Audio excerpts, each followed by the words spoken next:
guys, welcome back to the stable. As you can see, Jalen's giving me a hand with my dad's car.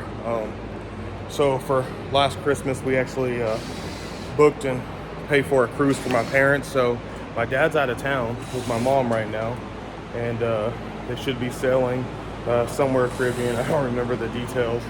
So they're on vacation, and the game plan is to try to surprise my dad, because today is the 18th of August. His birthday is the 28th, and Jalen's is the 27th. But we are trying to surprise my dad and have his car done by the time they get back. So I got about 2 weeks, because when they get back from the cruise, they instantly land in Denver. My sister's picking them up, and then they're driving her out to Iowa to get her moved into college, where she's going to be going to play basketball. So we got about 2 weeks to get this car done, and with that being said, I will show you what we're doing. So if you guys checked out, I think it was part 3 of this video, John, the guy who's going to tune the Pro-M for us, said that we need to get rid of the AEM controller right over there with the 2 knobs and have all the meth set up through the Pro-M system. And I am over here pulling apart all the Innovate gauges, because I ended up buying my dad, I opened it with one hand, the Zentronics wideband setup. So we got new harnesses, a little plug, so I got to find these wires. Oops. And then we have our 2 widebands, and then we have a nice little thin gauge. And if you guys can see the front, it tells you left bank and right bank. So this is the ZR-4. That's at least what the gauge says. The actual controller is the ZT4.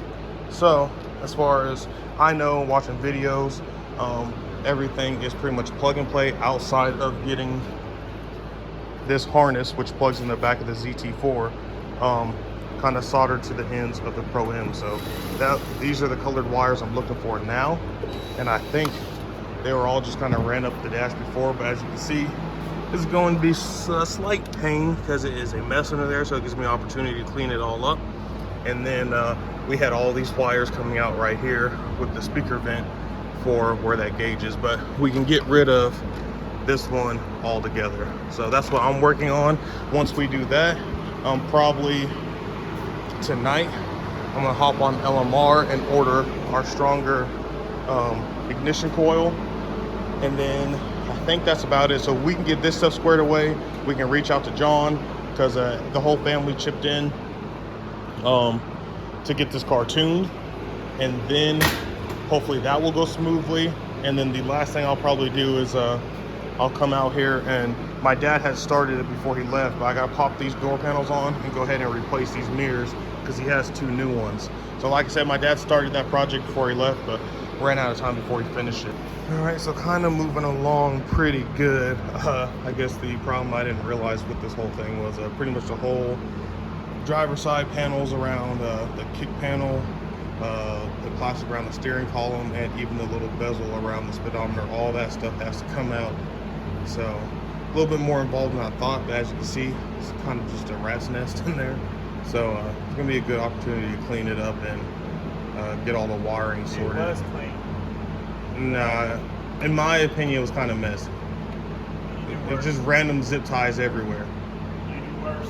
So we'll have it all cleaned up and organized this time around. All right, guys, so we finally got a lot of this cleaned up.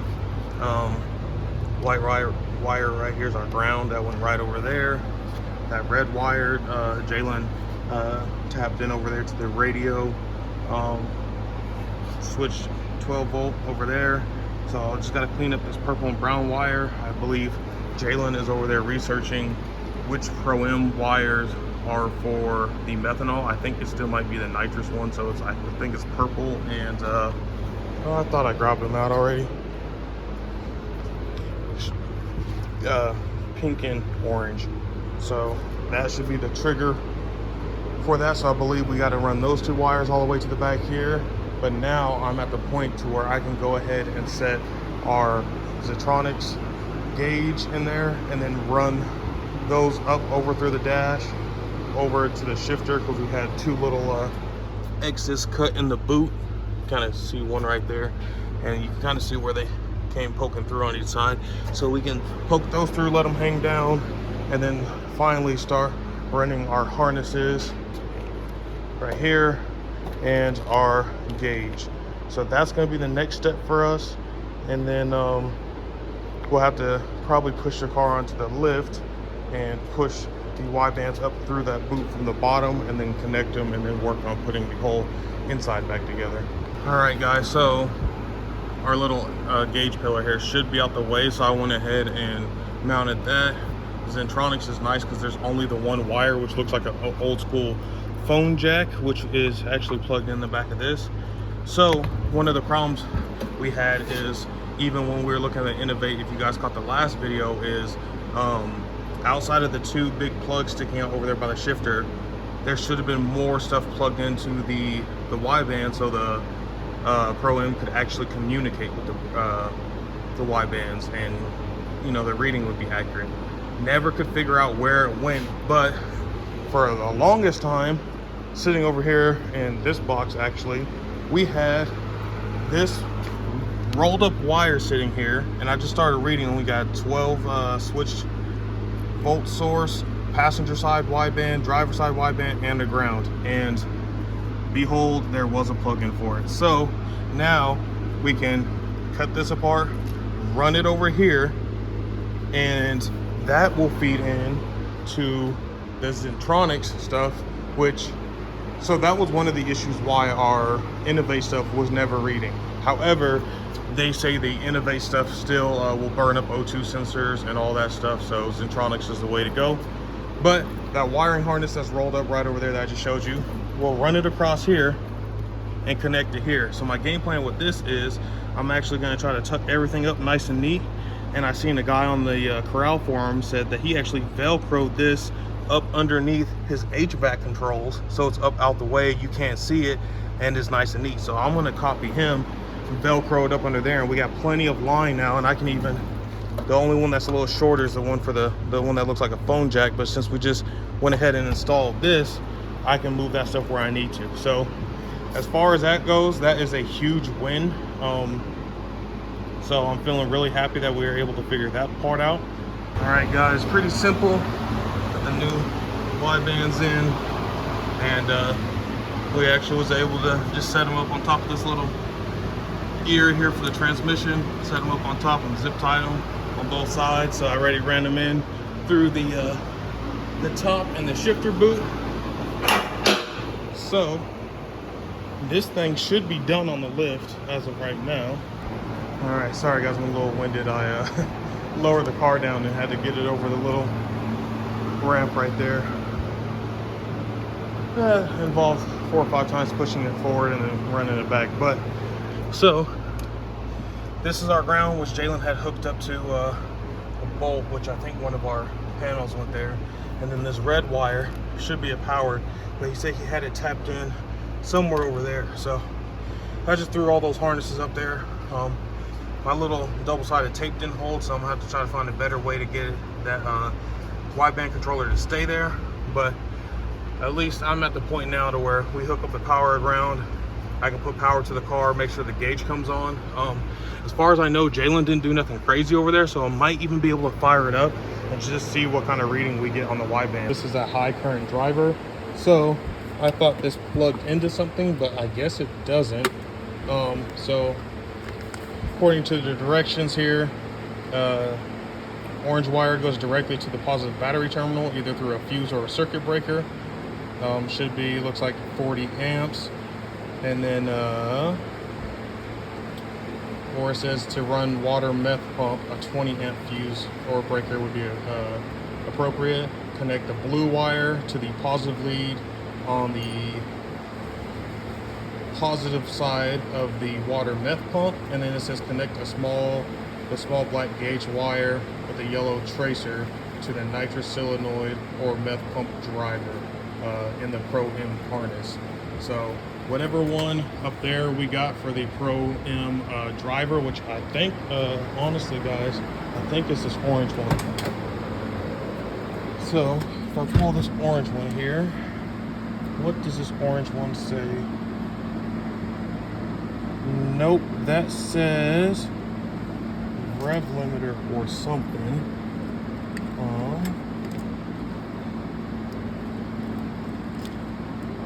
is it purple or, oh, right here, guys. So the purple wire coming out the main harness here.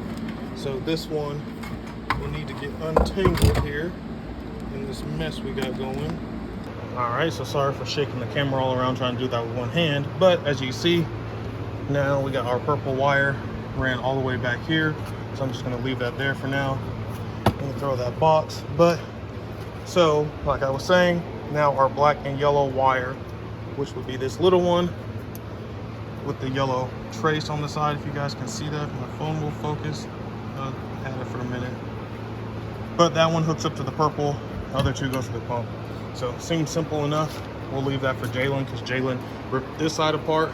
I ripped the driver's side apart. So I'll focus on getting, we'll see about Jalen doing the power and the ground.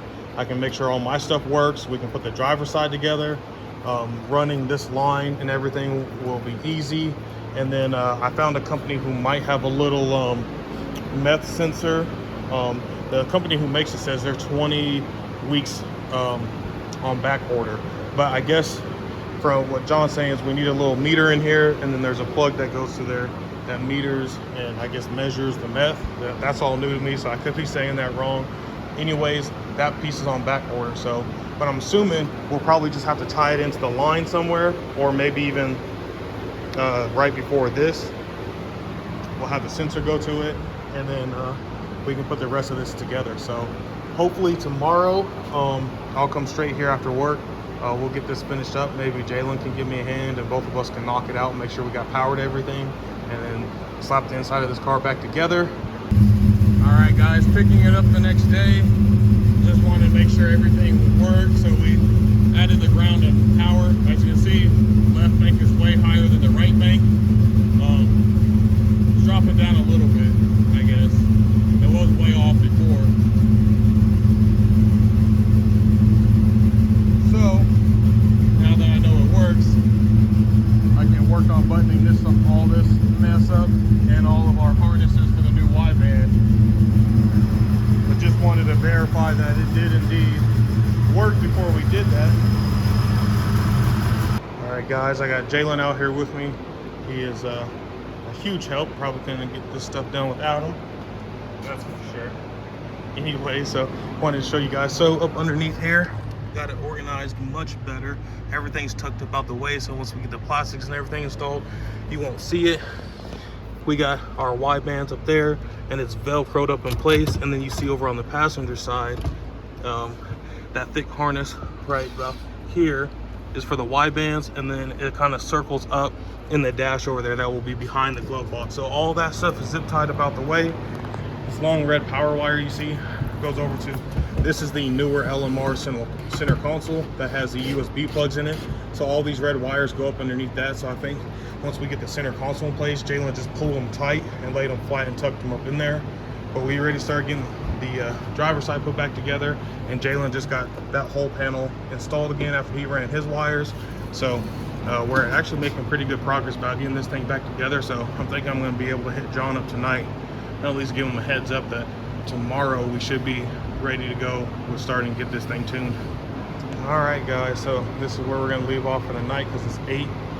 It's just after 8, and me and Jalen both have to go to work tomorrow. But the center console's in. We got our wires all tucked away. I'll probably do something with that red wire to try to hide it a little bit better. All the steering column stuff's back together. Outside of putting the armrest in, cleaning up those power wires that Jalen ran for the meth, and cleaning up the wires on that side, and tucking the trim piece in the top and the bottom, we are good. So game plan is tomorrow we'll finish buttoning up the inside. Once we do the trim and the stuff I just said, we'll throw both the seats back in, and then me and Jalen will probably each tackle a side. We'll pop these door panels off and get my dad's new mirrors installed. All right, guys, so this is day 2. Me and Jalen didn't really film any of it because we just kind of got after it. These door panels fought me, so Jalen ended up getting them. Easy. So there you have it from a super guy. But how to pop the door panels off on both sides to get the mirrors on. So we got the new mirrors on there, so look much better compared to one of the old ones that you can see up there that was all busted. We still got the little grill to put on over the wipers. but we're waiting on that because LMR was out of the rest of the weather stripping for around the window. These red wires here, Jalen's gonna clean these up, but we're gonna cut this one. This is one we ran through all the way from the back of the meth pump all the way to the front, and with that new high current driver, whatever Pro-Am called it, you have to have an inline fuse. So we got to change that one out, do a 20 amp, and then I think tomorrow I'm gonna mess with these headlights, but then that is going to be it. So oh, got the new MSD ignition coil in there. Since that area is kind of a mess right now, you can't really tell, but rest of the car is put back together. We just finished putting the seats in there, and we just gotta get the tools up out of there. And I went ahead and vacuumed out this side a little bit. So inside's pretty much done. All right, guys, pick this back up. Today's actually Sunday. Me and Jalen took a break yesterday. So as you see, fixed the headlights. The only one that's actually working is the corner one on this side. Not sure why the actual headlights won't come on. I don't know if it has something to do with all of our other switches on this side being apart. You can see on the other side of the steering wheel. We still have to put that in there, but I thought that's just hazards and defrost, but could be something going on with this switch right here, because every time I see, that's the fog light and it comes on. Oh, well, now they are on. Okay, so, but this side's missing just because there's no bulb in that corner light, and there's a bulb missing here in the middle, or this outside one, bulb missing right here, and as you can see, those ones are on. So I guess that worked out. So I'm not sure what that bottom one is though, but so took me a while. Foxbody headlights are kind of a pain. These ones kind of like snap in on the adjuster screws, like right there.